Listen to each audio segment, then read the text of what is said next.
Բարի երեկո, Ազատության ուղիղ եթերում լրատվական կենտրոնն է, օրվա մի քանի թեմաներ նախ վերնագրերով։ Церковь традиционно Սերգեյ Լավրովը հանդես է եկել ի պաշտպանություն հայ եկեղեցու, Արարատ Միրզոյանը նրան հորդորում է չխառնվել Հայաստանի գործերին։ Եվրամիության բարձր հանձնակատարը Երևանում հայտարարել է, թե Դաշինքն ու Հայաստանը երբեք այսքան մոտ չեն եղել։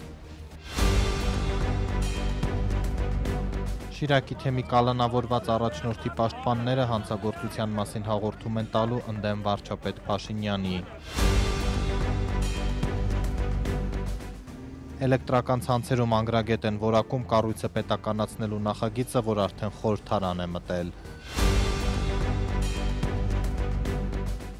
Սամվել Կարապետյանի ազատության պահանջով պաստառները ապամոնտաժվում են։ Բաքվում ձերբակալվել են ռուսական Սպուտնիկ գործակալության աշխատակիցներ։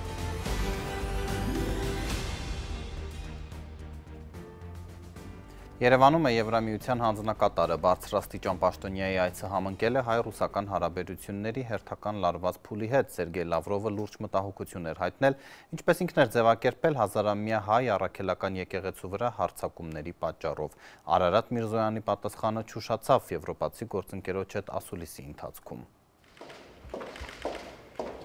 Հայաստան-Եվրամիություն հարաբերությունները երբեք այսքան սերտ չեն եղել, համատեղ ասուլիսի ընթացքում հայտարարեցին Հայաստանի արտգործնախարարը եւ Եվրամիության բարձր հանձնակատարը Կայա Կալասն ասաց. I came here with a clear message. The EU and Armenia have never been as close as we are now. Ես այստեղ եմ հստակ ուղերձով, Եվրոպական միությունն ու Հայաստանը երբեք այսքան մոտ չեն եղել, որքան հիմա։ We very much welcome your readiness to deepen our partnership. Հայտարարվեց նաև, որ Հայաստանի եւ Եվրամիության միջև տրվել է անվտանգության եւ պաշտպանության ոլորտներում խորհրդակցությունների մեկնարկը, որ ստորագրվել է Եվրոպական միության ճգնաժամային կառավարման գործողություններում Հայաստանի մասնակցության շրջանակը սահմանելու համաձայնագիրը եւ որ Հայաստանն ու Եվրոպական միությունը ավարտել են նոր գործընկերության օրակարգի շուրջ բանակցությունները։ I'm also very pleased today to announce the political agreement between negotiations. Ուրախ եմ հայտնել նոր գործընկերության օրակարգի շուրջ քաղաքական համաձայնության մասին, որը սահմանում մեր առաջնահերթությունները տնտեսական զարգացման, անվտանգության եւ դիմակայության ոլորտներում։ Եվրամիությունն այս նպատակով տրամադրում է 270 միլիոն եվրո 2024-2027 թվականների համար։ Արդյոք Հայաստանը կստանա Եվրամիության խաղաղության հիմնադրամից լրացուցիչ աջակցությունը։ Հայաստանն անցած տարի առաջին անգամ ստացավ 10 միլիոն եվրոյի գումար, բայց մեծ դժվարությամբ։ Երկար ժամանակ Հունգարիան դեմ էր, վետո էր կիրառում, սակայն անցած տարի երկար բանակցություններից հետո ի վերջո հաջողվել էր հաղթահարել Բուդապեշտի դիմակայությունը։ Այս մարտին էլ հենց Կայա Կալասն էր հայտարարել, որ Եվրամիությունը դիտարկում է նույն հիմնադրամից Հայաստանին եւս 20 միլիոն եվրոյի օժանդակության տրամադրումը, ինչ փուլում է գործընթացն ու արդյոք դարձյալ Հունգարիան վետո է կիրառում։ Եվրոպական միությունում 27 ժողովրդավարական պետություններ են եւ դա բարդացնում է որոշումների ընդունման գործընթացը։ Սակայն ի վերջո մենք միշտ հանգում ենք որոշումների։ Երբեմն մի երկիր կարող է արգելափակել ու հաճախ հենց մի երկիր էլ արգելափակում է, բայց երբեմն այլ երկրներ էլ իրենց տեսակետն են բարձրաձայնում։ Սա շարունակական գործընթաց է եւ մենք փորձում ենք լուծումներ գտնել, այնպես որ այո, մենք դեռ որոշման չենք հասել, բայց աշխատում ենք լուծում գտնելու ուղղությամբ։ Ըստ Կայա Կալասի, Հայաստանի արտգործնախարարի հետ քննարկել են նաև Ուկրաինայի դեմ ռուսական ագրեսիայի շուրջ զարգացումները, մասնավորապես Ռուսաստանի հիբրիդային գործողությունները բոլոր հարևան երկրներում։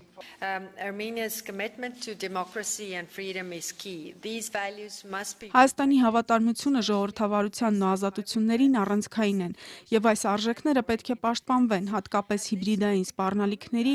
ապատեղեկատվության եւ արտաքին միջամտությունների պայմաններում։ Այս կարևոր պահին ուրախ եմ հայտարարել, որ մենք անկախ մամուլի համար զգալի ֆինանսավորում կապահովենք, որ նրանք Հայաստանում պահպանեն իրենց գործունեությունը սատարելով ժողովրդավարությանն ու դիմակայունությանը։ Каноническую тысячелетнюю армянскую апостольскую церковь вызывают серьезнейшую озабоченность. Հարց հնչեց նաև Ռուսաստանի արտգործնախարար Սերգեյ Լավրովի հայտարարության վերաբերյալ Հայաստանի իշխանությունների եւ եկեղեցու միջև հակամարտության մասին։ Լավրովը նշել էր, որ դա իհարկե Հայաստանի ներքին հարցն է, բայց մեջբերեմ հազարամյա հայ առաքելական եկեղեցու վրա հարձակումները լուրջ մտահոգության առիթ են։ Հայաստանի արտգործնախարար Արարատ Միրզոյանն ասաց, որ իր գործընկերոջ տեղեկությունը ճիշտ չէ, եկեղեցին եւ Հայաստանի իշխանությունները պայքարի մեջ չեն։ Այն ինչ նկատի ունի պարոն Լավրովը, հավանաբար վերաբերում է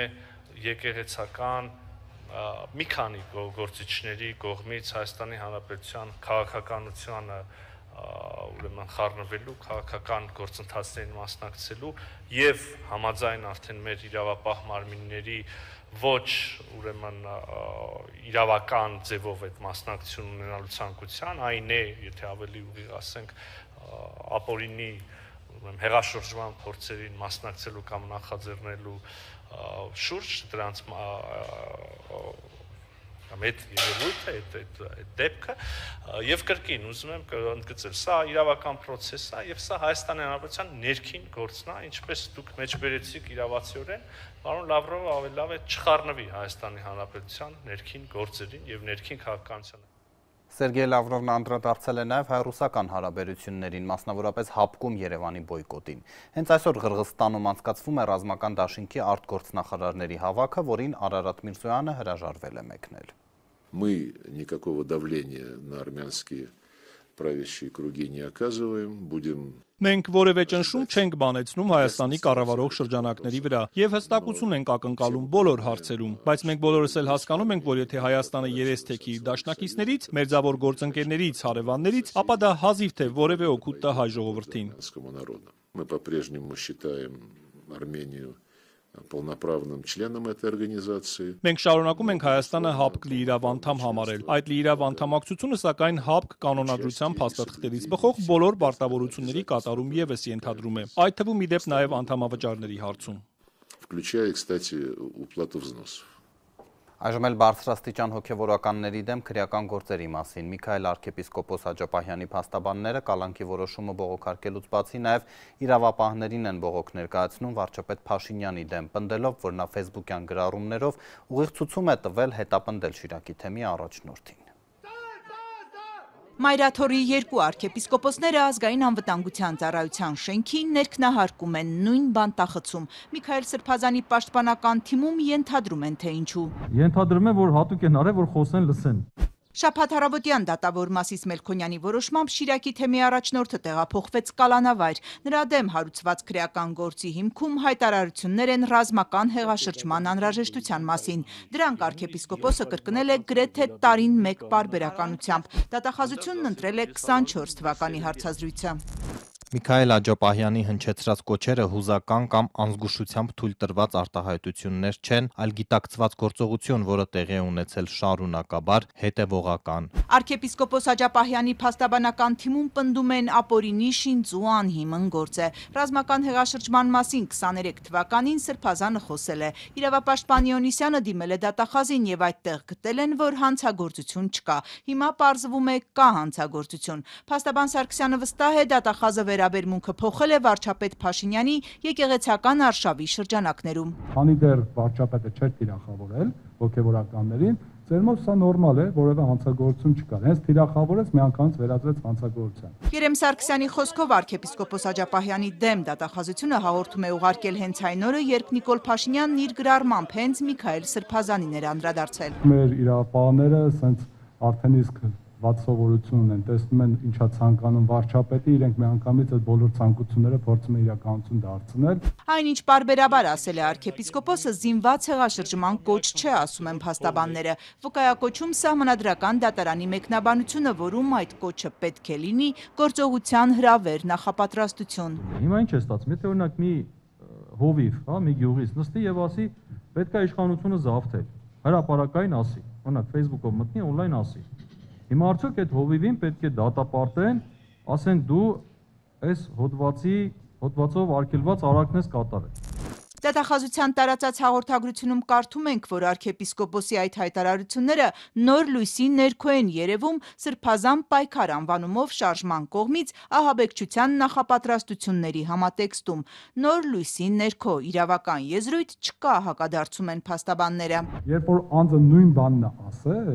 այդ նույն բանը 6 անգամ կրկնել իր համար չի եղել հանցագործություն, 7-րդ անգամ կրկնելը սստնել են, եթե 6-ից 7-րդն է, ուրեմն նոր լույսի ներքո նայենք, որոշենք, որ հանցագործություն, այսինքն արարքն է հանցագործություն։ Դրա կրկնությունը կարող է լինել նոր հանցանք, կարող է լինել հանցանքի շարունակություն, բայց չի կարող լինել, որ սա հանցագործություն չի, կրկնությունը նոր լույսի ներքո մենք համարեցինք հանցագործություն։ Պաշտպանները ենթադրում են, որ Աջափահյանին էլ են գաղտնալսել, ոչինչ չեն գտել եւ նոր քրեական գործի համար հին հարցազրույցի օգնությանն են դիմել։ Արա Զոհրաբյանը շեշտում է, arczepiskopos-ներ Աջափահյանն ու Գալստանյանը հոգեվոր եղբայրներ են, բայց Միքայել Սրբազանը քաղաքական շարժման հետ կապ չունի։ Վստահ է Նիկոլ Փաշինյանն այս քրեական գործերով ցանկանում է եկեղեցին ներկայացնել որպես ամբարո ահաբեկչական կառույց, ներս մտնել ու փոխել կաթողիկոսին։ Զոհրաբյանի տեղեկացմամբ հաղորդում են պատրաստում հանցագործության մասին վարչապետի դեմ, վստահ են սահմանադրական կարգի տապալմամբ է զբաղված։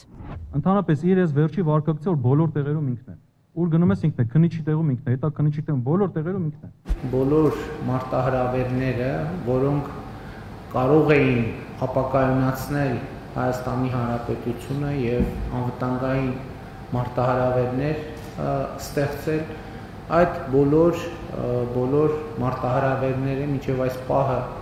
հաջողությամբ չեզոքացված են։ Վարչապետն այսօր ազգային անվտանգության ծառայությունում էր ներկայացնելու կառույցի նորանշանակ տնօրեն Անդրանիկ Սիմոնյանին։ Այստեղ նա խոսել է նաև հիբրիդային մարտահրավերների մասին։ Ազդեցության գործակալների թիրախում Հայաստանի ինքնիշխանությունն է, հայտարարել է Փաշինյանը։ Խոսել նաև ենթադրաբար Միքայել Սրբազանին վերաբերող քրեական գործի մասին։ Բոլոր այն դեպքերում, երբ որ ակնհայտ է, որ հայտարարությունները չեն կրում սպոնտան բնույթ, էմոցիոնալ բնույթ եւ հատում են քրեական օրենսգրքի սահմանները, բոլոր այդ դեպքերում Հայաստանի Հանրապետությունը, Հայաստանի Հանրապետության իրավապահ համակարգը պետք է արձագանքի եւ նաեւ ազգային անվտանգության ծառայությունը որպես համադրական կարգի պահպանության ոլորտում լիազոր պետական մարմին պետք է շատ էֆեկտիվ, արագ արձագանք տա։ Վարչապետը ծառայության աշխատակիցներին շնորհակալություն է հայտնել մատուցած ծառայությունների համար։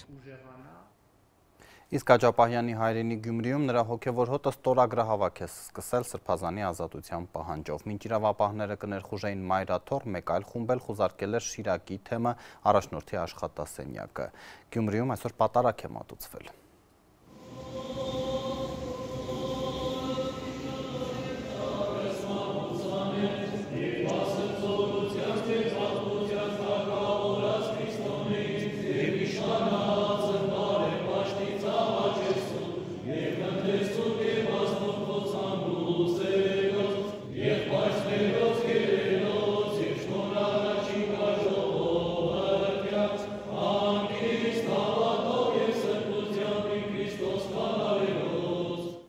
Պատարագ է մատուցվել նաև մայրաթոռում, ինչպես նախապես հայտարարվել էր, գերիների ազատության եւ խաղաղության համար Արցախի թեմի առաջնորդն անդրադարձել է նաև եկեղեցու շուրջ վերջին զարգացումներին։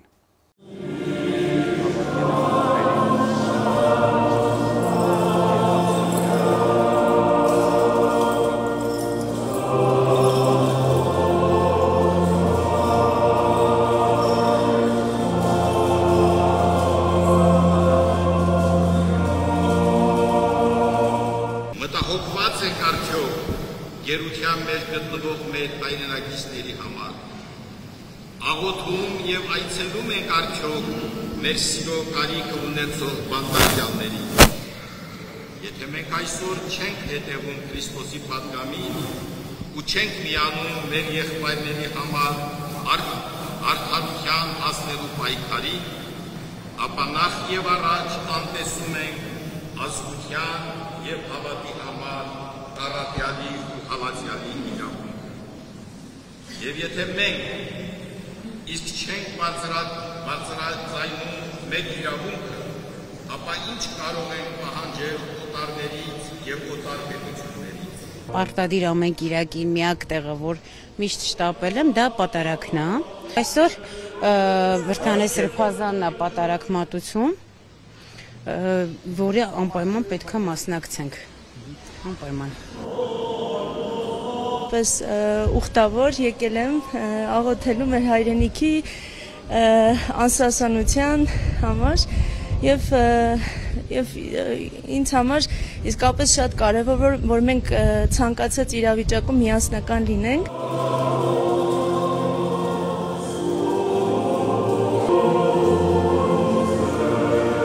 Երբ որ իմանում եմ պատարակ կա, անպայման մասնակցություն է, հնարավորություններ ունեմ։ Ես գտնում եմ, որ դա ամեն մի քրիստոնյայի ոնց որ ասած սրտի իրան հոգու պահանջն է։ Ես ծնվել, մեծացել եմ Էջմիածնում, որ մենք ես դպրոցականն էի,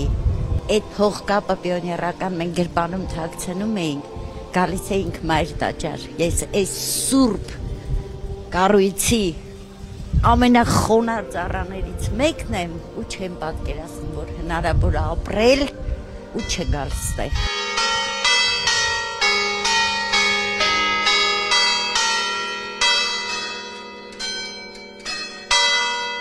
Ես եկեղեցին քանի տարի պետականություն չունենալու դարերով պահել է իրան պետականությունը, հայ ազգի պետականությունը եկեղեցին է։ Որտեղ մայրաթորը մեր ինքնությունն է։ Եթե ասում ես հայ, առանց մայրաթորը որևիցե հայ իրեն չի պատկերացնում։ Գիտեք, ամեն ինչ կսպասեի, բայց նման հրեշավոր, նման ստոր պիղծ քայլի չէի պատկերացնի, որպես ականատես անմիջապես ներսում եմ եղել, որը տենց տեղի ունեցավ, դա մի հատ մեծ բան էր իմ համար, հələ ստրեսի մեջ եմ, դուրս չեմ գալիս, բայց չէր կարելի այդ ձևով վերաբերվել։ Ոչ մեկը չհամարձակվի պղծել մայր տաճարի սրբությունը։ Դառը ցավով եմ նայում, որ հիշում եմ, թե ինչքան հայ երիտասարդ համազգեստով դեմքը փակած մեր սրբավայրում փորձում էր բռնի ուժ կիրառել։ Անգամ Պարսից շահը երևի չէր գա մտնել զորքով այս սրբության տեղը։ Իրավապաշտպանները քննադատում են վարչապետի գրառումները հոգևորականների սեռական կյանքի վերաբերյալ, այդ թվում թե ինչ կողմնորոշում ունեն։ Ընդ որում Փաշինյանը չի թաքցնում, որ ազգային անվտանգության ծառայությունից է ստանում այդ տվյալները։ Միաժամանակ վարչապետն ասում է, թե ամուսնացյալ քահանաներն իր եղբայրներն են, որովհետև չեն խաբում։ Ազգային անվտանգության ծառայությունը ամեն Աստծո օր ինձ զեկուցում է հանրապետությունում օպերատիվ իրավիճակի մասին։ Անկողնային տվյալները, սեռական կյանքի վերաբերյալ տեղեկությունները, դրանք վարչապետի ներկայացվելիք օպերատիվ տեղեկությունների հետ աղերս չունեցող պրոցես է։ Ինչպես են հոգևորականների անձնական կյանքին վերաբերող տվյալները հայտնվում Նիկոլ Փաշինյանի ձեռքի տակ, որոնցով վարչապետը կիսվում է Facebook-յան իր էջում։ Ազատություն ռադիոկայանը։ Կրթվել է նորաձևե շարժման շրջանակներում, պատասխանելով ազատության այս հարցին Փաշինյանը պարզաբանել էր, թե ԱԱԾ-ն իրեն ենթակա մարմին է եւ հետեւաբար ամեն օր այդ կառույցը զեկուցում է իրեն Հայաստանում օպերատիվ իրավիճակի մասին։ Եվ այդ օպերատիվ իրավիճակի մեջ նաեւ բնականաբար, երբ որ անվտանգության հետ կապված խնդիրներ կան եւ հարակից խնդիրներ, այդ ամեն ինչը բնականաբար ես չեմ կարող չիմանալ։ Ուղղակի չեմ կարող չիմանալ եւ իմ իմանալը նույնպես բացարձակապես օրինական է։ Փաշինյանը սակայն չէր պարզաբանել, ինչ կապ ունի այս կամ այն հոգևորականի սեռական կյանքն ու նաև սեռական կողմնորոշումը օպերատիվ իրավիճակի հետ։ Միայն հունիսի 27-ին, երբ ուժայինները փորձում էին բերման ենթարկել Շիրակի թեմի առաջնորդ Միքայել Աջապահյանին, վարչապետը սրբազանների սեռական կյանքին առնչվող 3 գրառում էր արել։ Ընդհուպ հանրայնացրել մի հոգևորականի ժամադրության հետ կապված տեղեկատվությունը, ուղիղ խոսել նաև որոշ հոգևորականների ոչ ավանդական սեռական կողմնորոշման մասին։ Որևէ մեկի սեռական կյանքը անհատականացված չի կարող լինել այդ օպերատիվ տեղեկությունների մեջ։ Դա Հելսինկյան ասոցիացիայի ղեկավար Նինա Կարապետյանցը հակադարձելով վարչապետին ընդգծում է. Փաշինյանը տիրապետելով տարբեր անձանց սեքսուալ կյանքին վերաբերող տեղեկությունների եւ դրանք տարածելով Facebook-յան իր էջում փորձում է այդ կերպ խորքային ազդեցություն գործել հանրության վրա։ Վեհափառին ու սրբազաններին նվիրված Փաշինյանի գրառումներից զատ իրավապաշտպանը հիշեցնում է ՔՊ-ական նախկին պատգամավոր Հովիկ Աղազարյանի դեպքը։ սեքսուալ բնույթի հարցերի շրջանակներում է փորձում տեղավորել։ Ամենայն հավանականությամբ իր պատկերացմամբ դա ամենախոցելին է եւ հասարակության ներկայացնելու դեպքում դա ամենատենց տպավորիչը եւ հուզիչը կլինի, որտեղ օրինակ Հովիկ Աղազարյանին մեղադրեցին դավաճանության մեջ տեղեկություններ փոխանցելու մեջ, հա, չուտին դա պետական դավաճանության մեջ էին մեղադրում, բայց հետո վերջում բերեցին ներկայացրեցին ինչ որ մարդկանց հետ,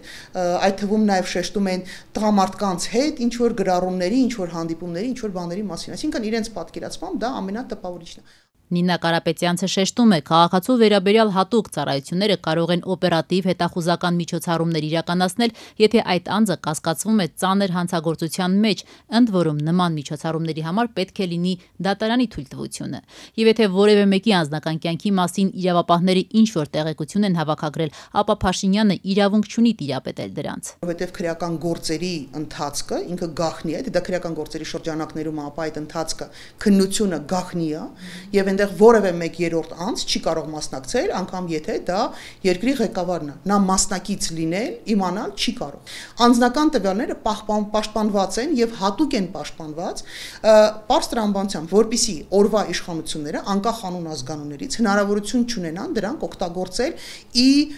բարօրություն, ի նպաստ իրենց հետաքրքրությունների, իրենց շահադիտական նպատակներով ինչ որ դեպքերի իրադարձությունների վրա ազդելու համար։ Իդեպ մարդու իրավունքների նախկին պաշտպան Արման Թաթոյանը նույնպես քննադատել է մարդկանց անձնական կյանքի տվյալները տարածելու վարչապետի գործողությունները։ Թաթոյանն ընդգծել է, այդ տվյալները գաղտնիք են եւ Փաշինյանը չունի դրանց ծանոթանալու իրավունք։ Դա օրենքով արգելված է։ Իրավապահ մարմինների համար պատահական չէ սահմանված ապաքաղաքական լինելու պահանջ։ Մինչդեռ վարչապետը քաղաքացիական պայմանագիր կուսակցության ղեկավարն է։ Այսինքն ինչ է ստացվում։ Վարչապետը յուրացնելով իրավապահ մարմինների լիազորությունները կամ միջամտելով այդ լիազորություններին տիրապետում է օրենքով իրենից պաշտպանված տեղեկությունների եւ դրանք ըստ նպատակահարմարության օգտագործում իր քաղաքական նպատակների համար, ընդդեմ իր ընդդիմախոսների։ Նախկին օմբուդսմենն անդրադարձել է նաև Փաշինյանի այն պնդմանը, թե կաթողիկոսը անձնական կյանք չի կարող ունենալ։ Արման Թաթոյանը բացատրել է, անձնական կյանք հասկացությունը շատ լայն է եւ այն իր մեջ ներառում է կենցաղ, ընկերներ, գործնական կապեր եւ այլն, ու չի նշանակում միայն ընտանեկան կյանք։ Թաթոյանը նաև ընդգծել է, վարչապետը չի կարող որոշել հոգեվորականի անձնական կյանքի սահմանները։ Ինքը կաթողիկոս չի, եթե ինքը ունի անձնական կյանք։ Ինքը կաթողիկոս չի։ Ես հասկանում եմ, որ վարչապետի համար անձնական կյանքը սկսում ու վերջանում է միայն սեռական հարաբերություններով, ենթադրյալ։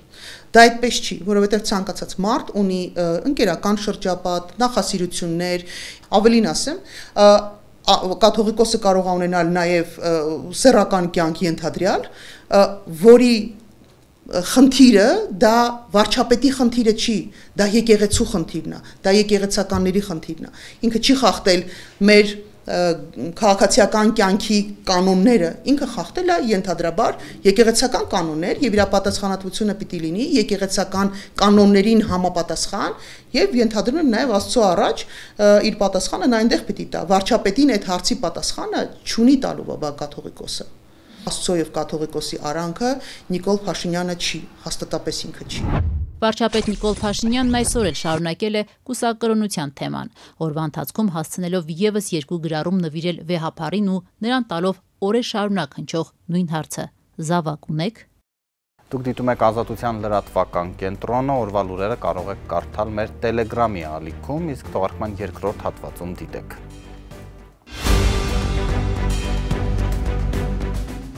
Էլեկտրական ցանցերում անգրագետ են որակում կառույցը պետականացնելու նախագիծը, որ արդեն խորհրդարան է մտել։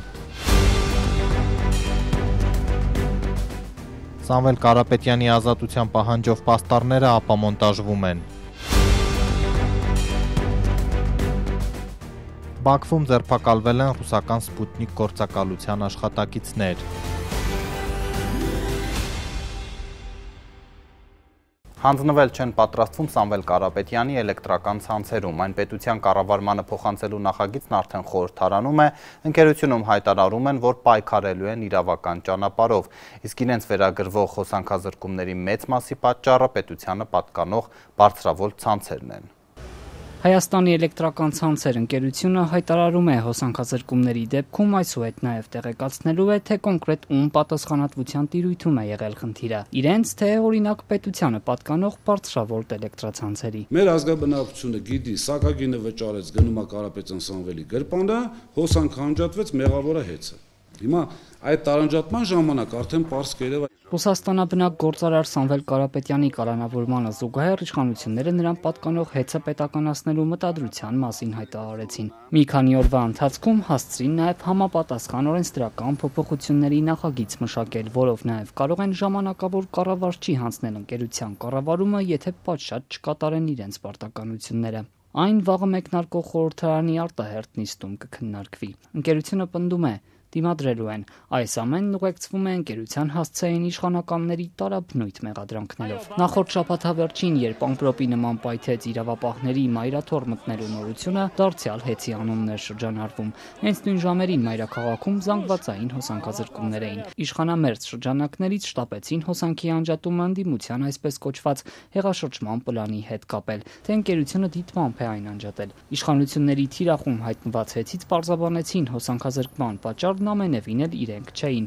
Վթար էր եղել պետությանը պատկանող բարձրավոլտ էլեկտրացանցերի ենթակայաններից մեկում, եթե պարզ հեծն այս դեպքում ըստ էության միջնորդի կամ վերավաճառողի դեր ունի։ Ենթակայանից ստացած հոսանքն են այնուհետև բնակարաններ հասցնում։ Հեծի տնօրենի պաշտոնակատարն այսօր ասուլիս էր հրավիրել, նաև այս հարցերը պարզաբանեց։ Այսինքն եթե շահումյան երկու ենթակայանը չի աշխատում, մենք այդտեղից հոսանք չենք կարողանում վերցնել, որի արդյունքում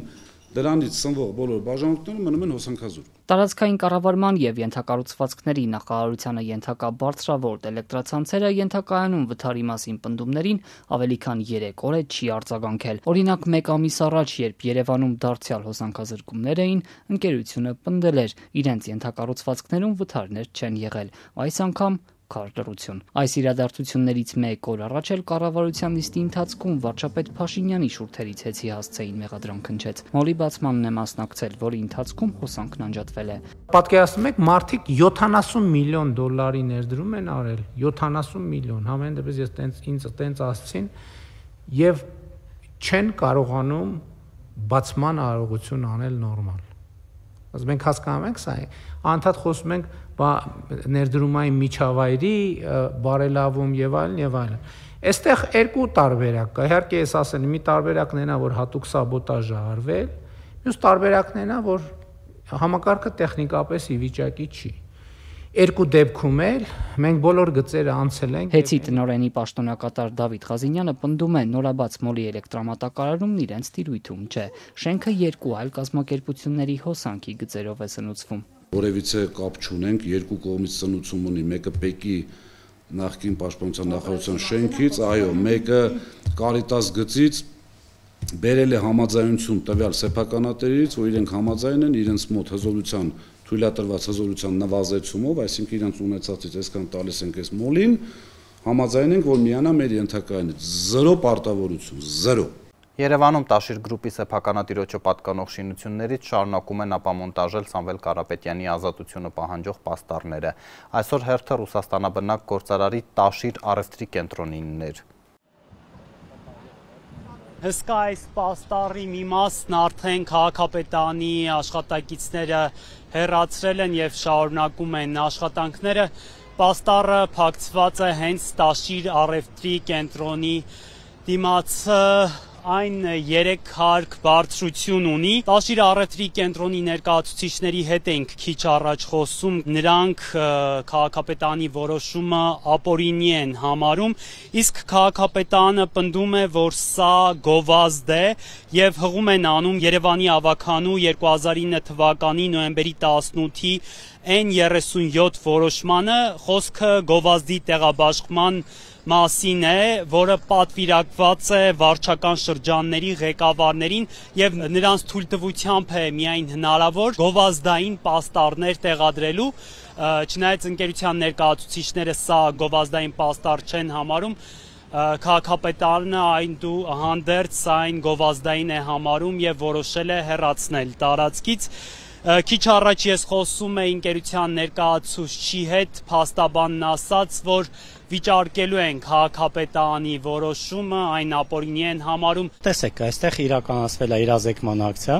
տեղադրվել է Սամվել Կարապետյանի լուսանկարը եւ Ազատություն Սամվել Կարապետյանի գրառում ընդհանրապես։ Սա գովազդի մասին օրենքի շրջանակներում, այնտեղ սա տրված գովազդի սահմանումների շրջանակներում սա չի հանդիսանում գովազդ։ Սա իրազեկման ակցիա է։ Հետևաբար քաղաքապետարանի այն դիրքորոշումը, որ առաջնորդվում են գովազդի հետ կապված ավականու 37-ն որոշմամբ, այստեղ կիրառելի չի։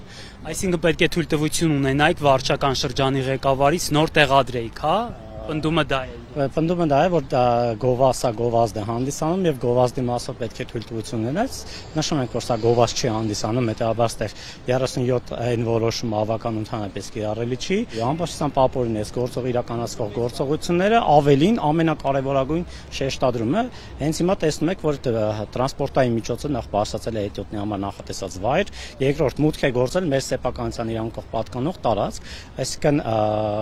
այս հատվածը, որտեղ մենք գտնվում ենք, սեփականության իրավունքով պատկանող տարածք է։ Եվ մի քանի անգամ պահանջել ենք այնտեղ դուրս գալ, անգամ տեխնիկան չմտցնել, քաղաքապետարանի աշխատակիցները հրաժարվել են տեխնիկան դուրս բերել ու դուրս գալ տարածքից։ Հիմա ոստիկանությանը դիմեցինք, ոստիկանությունը գործողություններ չձեռնարկեց, նշելով, որ սա չի հանդիսանում ներխուժում։ Նաև հողում արեցին, որ հարակից այս տարածքը ամբողջությամբ սահմանազատված չի, դրա համար մենք սա չենք դիտարկում ներխուժում, կապ չունի, որ ծեր սեփականության իրավունքով պատկանող տարածք է մտել, այնինչ մի քանի րոպե անց ոստիկանության աշխատակիցները խնդրում են այդ ցանկապատված հատվածից, որտեղից որ տրանսպորտային միջոցը պետք է մտներ, խնդրում են այդտեղ արգելափակոցը բացել, որպեսզի տրանսպորտային միջոց մտնի, այդ դեպքում նշում եմ, եթե արգելափակոցներով սահմանազատված չի, ինչու եք խնդրում, որ մենք թույլ տանք ճանապարհով մտնեն ներս։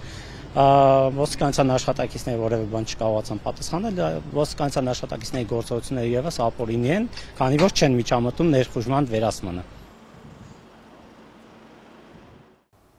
Կրկին սրվել են ռուս-ադրբեջանական հարաբերությունները, այս անգամ Եկատերինբուրգում ադրբեջանցիների նկատմամբ ուժայինների գործողություններից հետո։ Բաքուն արձագանքում է կոշտ քաղաքական, դիվանագիտական միջոցներից բացի, այսօր նաև իրավապահները գործի անցան, ներխուժելով ռուսական Սպուտնիկ պետական գործակալություն։ Ռուս-ադրբեջանական աննախադեպ լարվածություն, սպանությունների, ուժայինների հատուկ գործողությունների, լայնածավալ խուզարկությունների, զանգվածային ձերբակալությունների, էթնիկ, կրոնական հողի վրա մեղադրանքների ֆոնին։ Ադրբեջանի իշխանությունները չեղարկել են ռազմավարական գործընկեր Մոսկվայի հետ համատեղ միջոցառումները, պետական պաշտոնյաների երկկողմ այցերը։ Պատճառը շաբաթավերջին Եկատերինբուրգում ադրբեջանցիների բնակարաններում ռուս իրավապահների գործողություններն են, ավելի քան 10-ամյա վաղեմության սպանության հետքերով։ Հաղորդվել է տասնյակ ձերբակալվածների մասին, ըստ ադրբեջանական կողմի իրավապահների գործողությունների ընթացքում սպանվել են 2 ադրբեջանցիներ՝ Զիադին եւ Հուսեյն Սաֆարովները, եւս մի քանիսն էլ հոսպիտալացվել են։ Вот руки мои, глаз красный, плохо видит, голова кружится։ Ադրբեջանական լրատվամիջոցները Եկատերինբուրգի բնակիչ Ռամիլ Սաֆարովի հարցազրույցն են տարածում։ Վերջինս պատմում է ռուս ուժայինների խոշտանգումների մասին, թե ինչպես են վաղարավոտյան ներխուժել իրենց բնակարան, ծեծել իրեն ու հորը, վերջինից պահանջել խոստովանել 2000-ականներին տեղի ունեցած սպանությունը։ Ռուսաստանաբնակ ադրբեջանցիների ձերբակալություններին Բաքուն կոշտ քայլերով արձագանքեց, ինչպես մեկնաբաններն են նկատում, ավելի կոշտ, քան տասնյակ մարդկանց կյանք խլած ադրբեջանական օդանավի կործանման ժամանակ, որի համար Բաքուն Մոսկվային է մեղադրում։ Բողոքի նոտային զուգահեռ Ադրբեջանի արտգործնախարարությունը խստորեն դատապարտեց ադրբեջանական Սփյուռքի ներկայացուցիչների դեմ իրականացված գործողությունները, ապա պահանջեց անհապաղ հետաքննել մահվան դեպքերն ու հնարավորինս արագ պատասխանատվության ենթարկել մեղավորներին։ Դիվանագիտական գերատեսչությունը պնդեց, թե ադրբեջանցիների նկատմամբ ազգային պատկանելության հողի վրա արտադատական սպանություններ են կատարվել եւ որ նման դեպքերը վերջերս համակարգային բնույթ են կրում։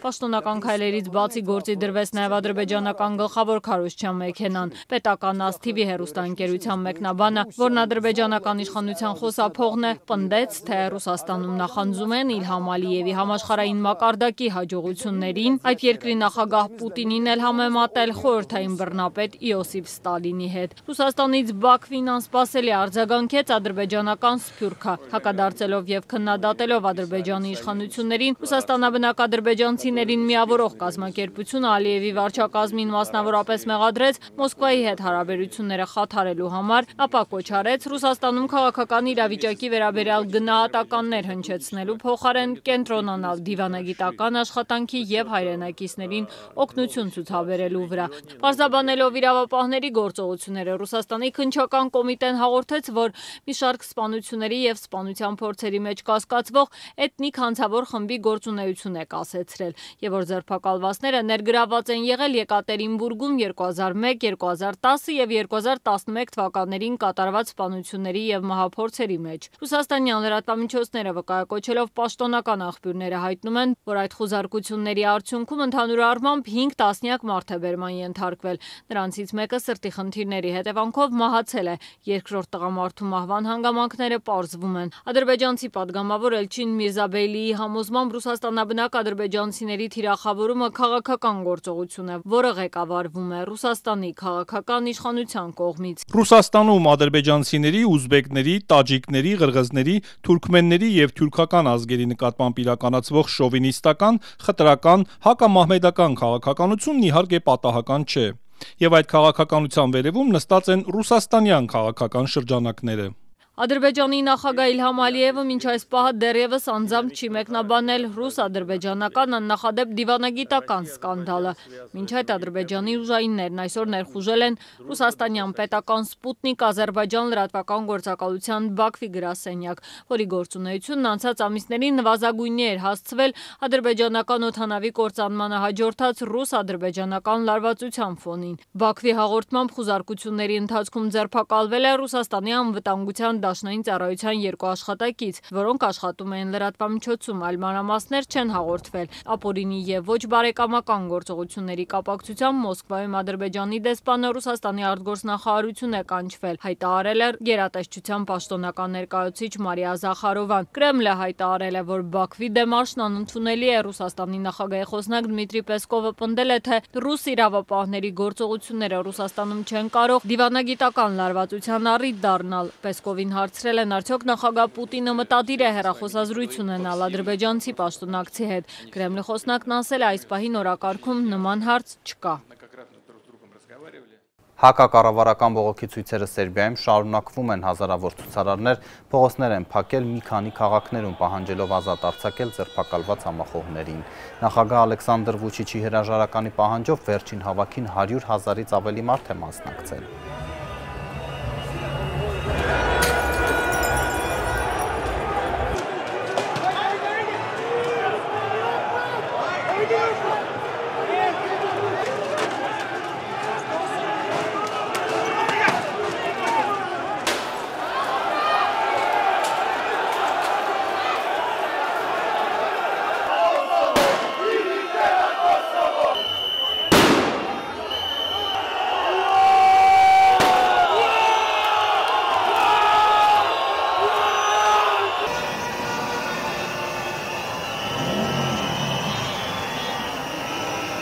Իրանն ու Իսրայելը պահպանում են հրադադարը, բայց գլխավոր հարցի պատասխանը հստակ չէ, արդյոք Թեհրանի միջուկային ծրագիրը չեզոքացված է ամբողջությամբ։ Ի վերջո, հենց այդ նպատակով Թել Ավիվը նախաձեռնեց գրոհները, միացավ Վաշինգտոնը։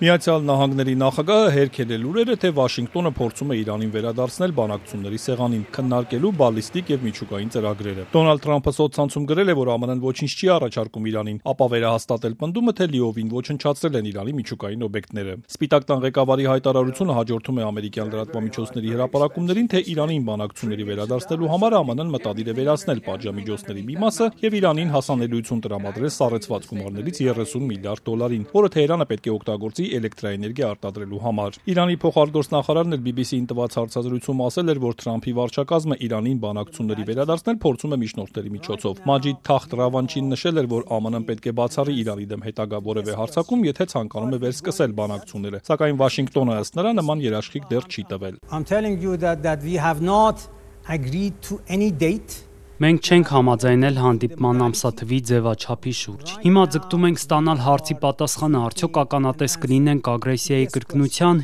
ինչ երկխոսում ենք։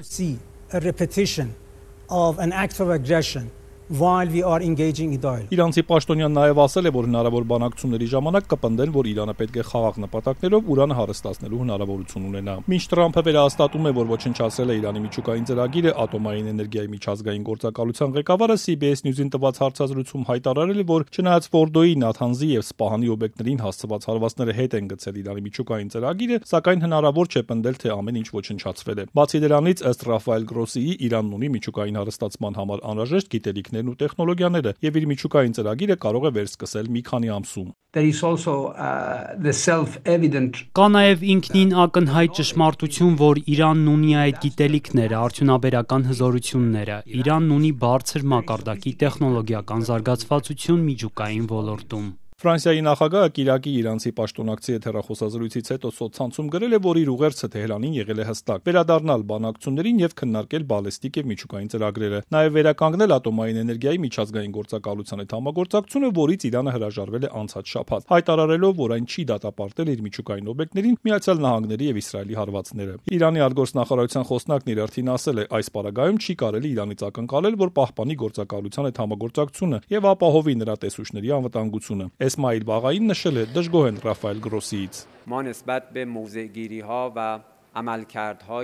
Մենք խիստ դժգոհ ենք գործակալության գլխավոր տնօրենի դիրքորոշումներից եւ գործողություններից եւ կարծում ենք, որ նա չի գործել գլխավոր տնօրենի պաշտոնում իր տեխնիկական պարտականությունների եւ պատասխանատվության շրջանակում։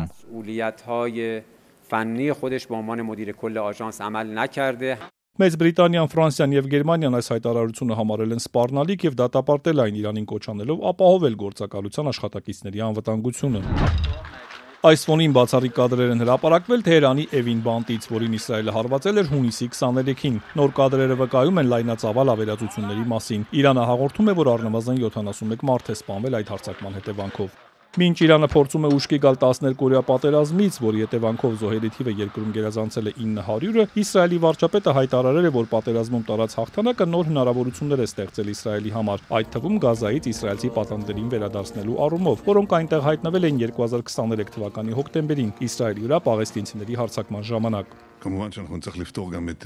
Իհարկե, մենք պետք է լուծենք նաև Գազայի հարցը, հաղթենք Համասին, բայց հավատում եմ, որ կիրականացնենք երկու առաքելություններն էլ։ Դրանից զատ բացվում են լայն տարածաշրջանային հնարավորություններ։ Վաշինգտոնում այսօր նախատեսված են Իսրայելի եւ Միացյալ Նահանգների բանակցությունները, սակայն մինչ այդ Իսրայելի զինուժը հարվածել է Գազային, կա 58 զոհ։